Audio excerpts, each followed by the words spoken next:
go. Now, you know how on our red days, ladies, parang sometimes you plan it in your calendar, sometimes it comes off as a surprise.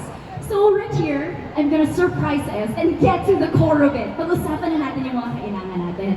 So I believe each of you have your own journeys. We have entertainment, we have science and space, we have athletics and community programs. Yes, pumapalakpak na yung ating mga guests for you. And so, I think in all your paths or journeys, may kanya-kanyang simula. Diba? There's a reason, there was a beginning, and there might be even times na question natin, pagpapatuloy ko ba to? There might have been moments when you question, should we even continue and go through? Now, I want each of you ladies to tell us about that time and what made you stay and decided to push through. Maybe we can start with Kay and Jamal for Girls Got Game. I'll start. So the founders of Girls Got Game actually are athletes also. So women are often told that you can't do things. But the founders also played sports, and then they saw the long road ahead of them. They saw how hard it is for women to have a safe space for playing. So I think that's why they started Girls Got Game, to give women a safe space to not just learn the sport but also to thrive in a very male-dominated industry. And so for example, thank you Kay, so for example to add to that, growing up, gusto kong maglaro ng basketball pero every barangay court I see puno siya ng boys or men, kasi hindi ako maka-assert ng space ko as a little girl pa ako noon, no? So I think a lot of people here who play male-dominated sports na experience that. So that's exactly why Girls Got Game was created, to help girls, not experience what we experience, to help improve the environment where girls also are able to play and are empowered to play. Nakakatawa yung sinabi mo, no? Parang babae ka na nga, yung ano mo ka, basketball is also a height-influenced sport. So parang patong-patong. But it's really good that you found and built that community. Palapakan naman natin everybody, Girls Got Game. Now, of course, we also have Christine, who is, oh my goodness, first, I believe, trailing your own path in the path of who knows yung mga taong nakikinig natin. Christine, what about you? Can you share to us your field to those who might not know yet and what made you stay? Okay, so actually I have a lot of field. I'm a nutritionist dietitian. I'm a humanitarian. I'm the first Filipino analog astronaut. First Filipino who trained and certified for space flight. So so very convoluted siya, but to give you a background, it started with a book.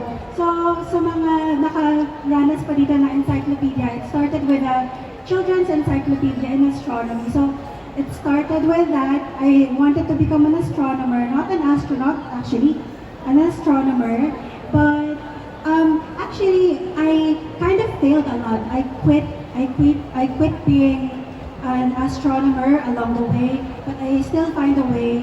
And I think it's just really the passion, the love for astronomy that keeps me on going. And right now, I think I found a new reason why I keep pushing the boundaries, because I really want the Philippines to go to orbit.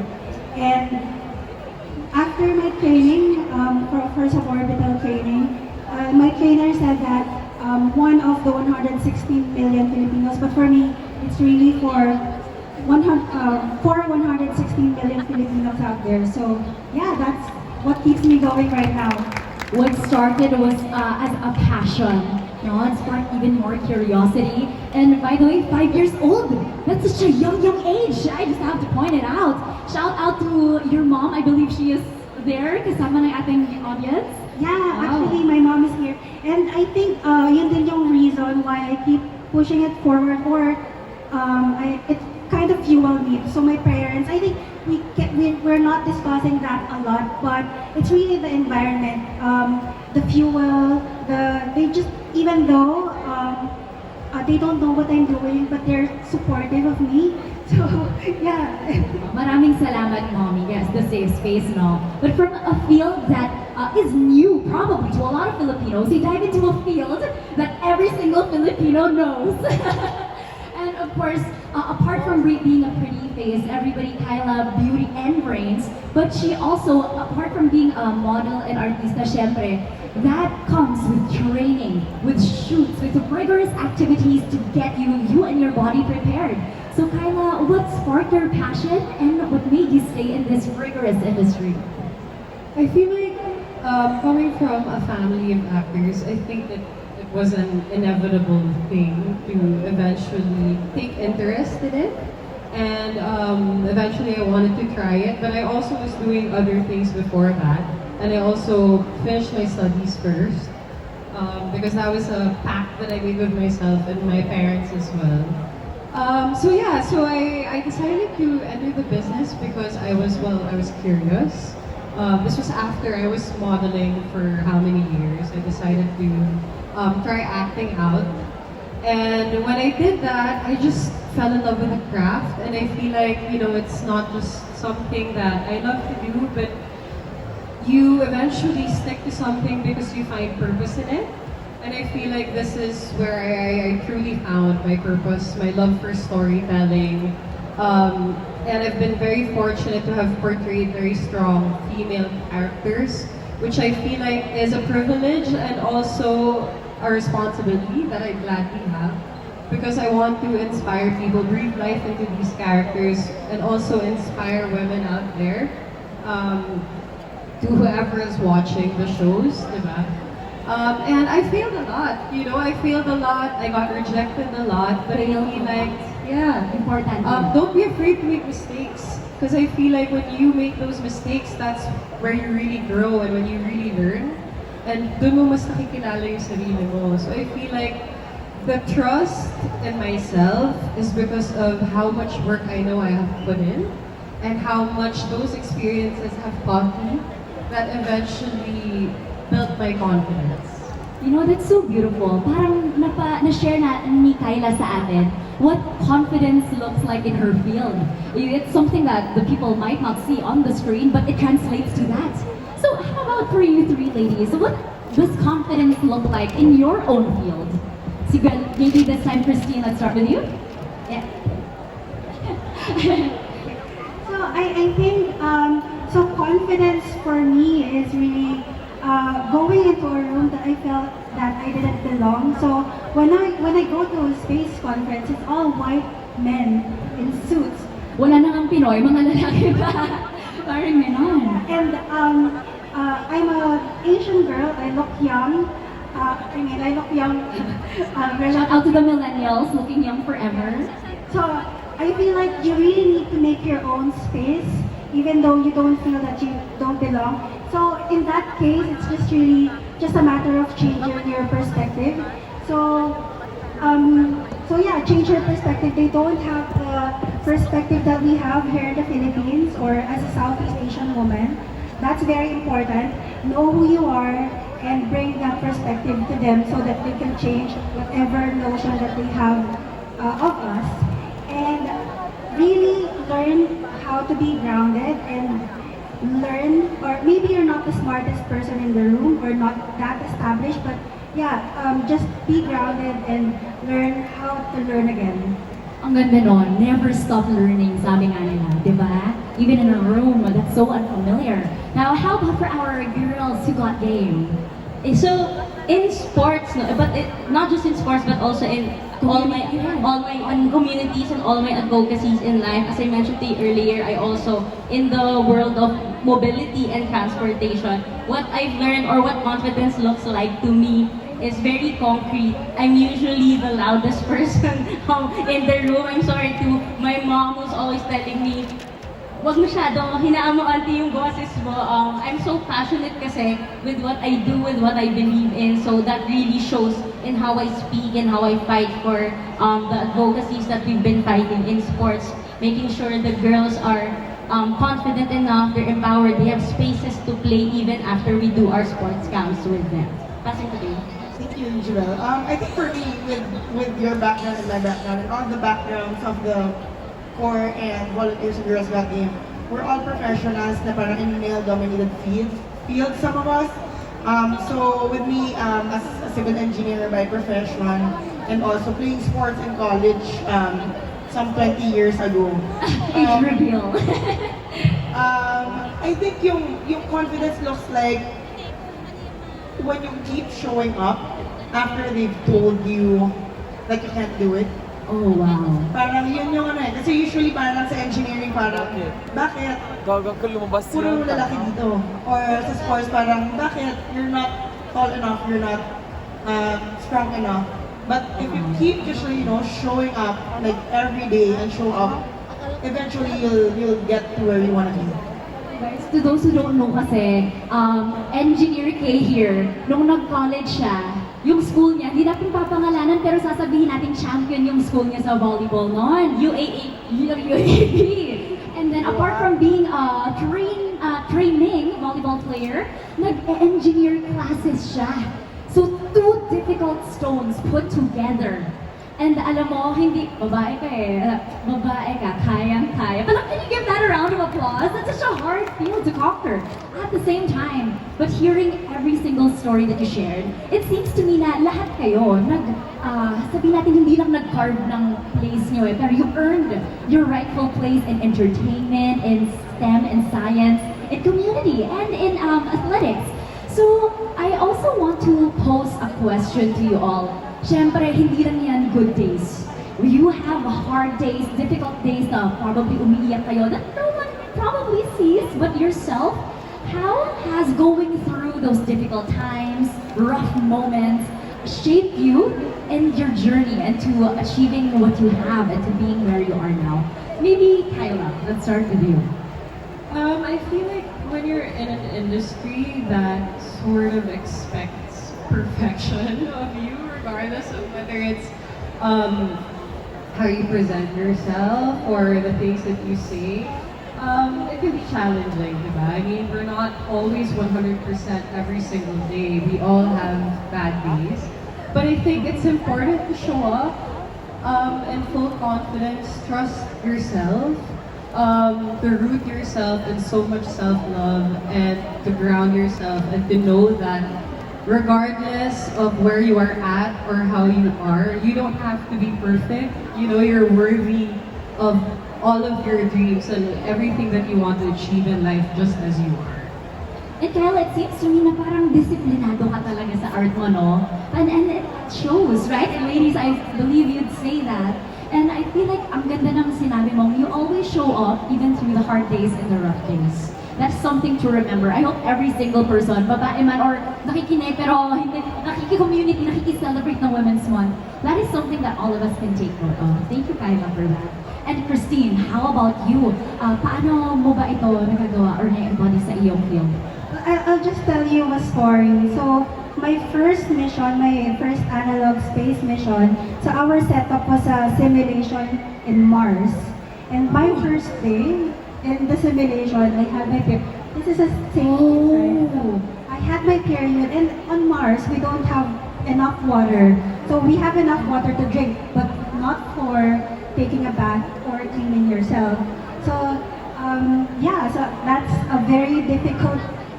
The mission was difficult, but it became more difficult because I had my period. But the mission cannot stop because I just had a dysmenorrhea or period. So I think, sorry, I think that moment really shapes you and how you know. I mean, how you learn yourself and that you know that you can perform even though you're in a bad mood, in a physical, in a bad place.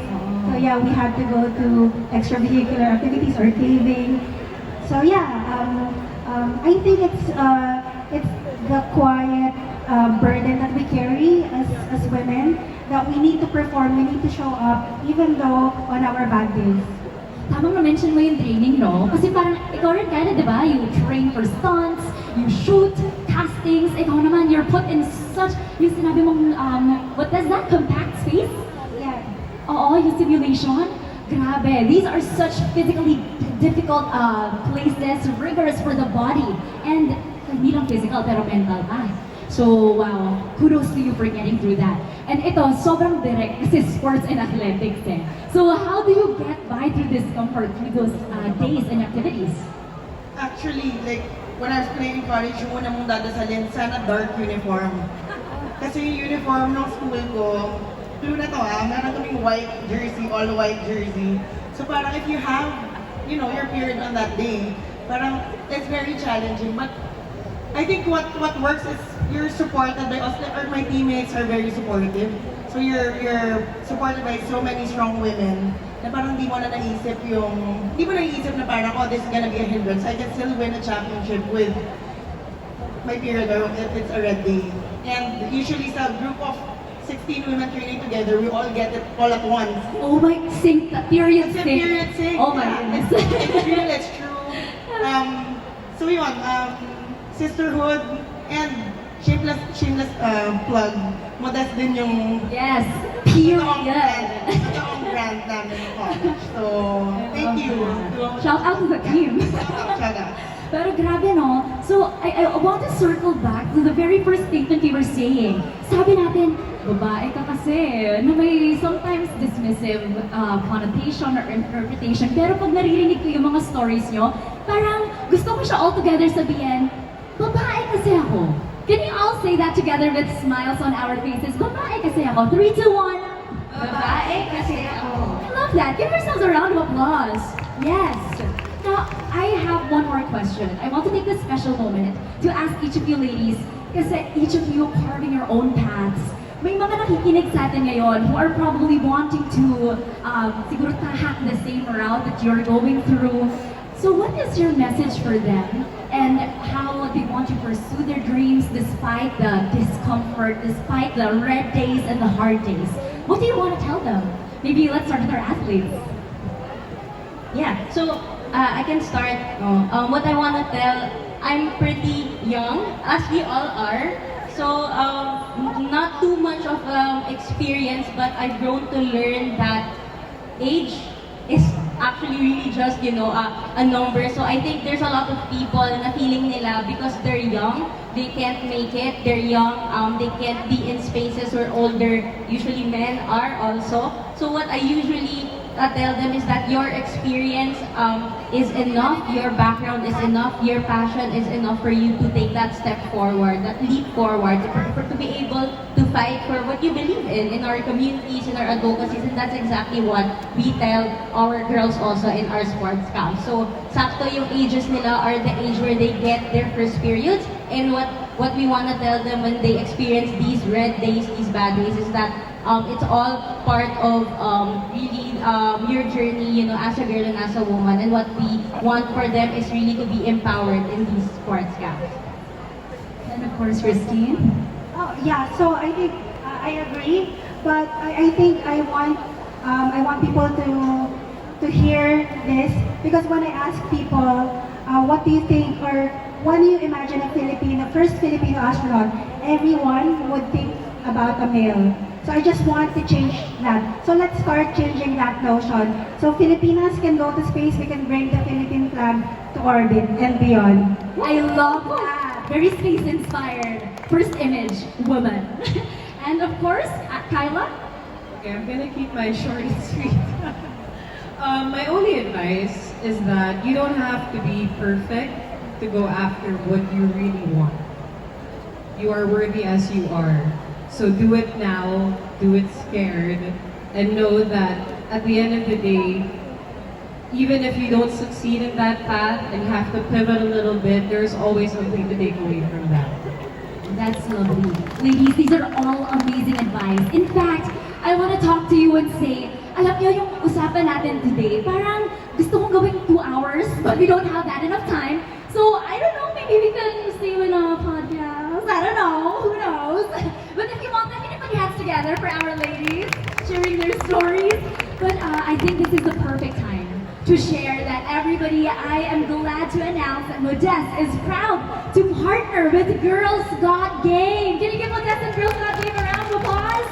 Now, this collaboration, we will work together and support young women, making sure that nothing, no doubt, no discomfort, and not even a red day becomes a challenge or a hindrance to our young ladies who want to pursue their dreams. And can we all, once again, give some love to GGG, Girls Got Game, and Modest for making sure that the heart stays true and it keeps in mind that Modest got you. Now, ladies and gentlemen, to all the beautiful ladies, especially to all your young women and young ladies out there, please do not forget to visit our Modest booth. Who knows, the chikahan might continue there. We also have a wall that you can write your inspos to. And I think as much as we don't have enough time for a podcast, I would love for each of you to follow the journeys, of course, of Engineer K, of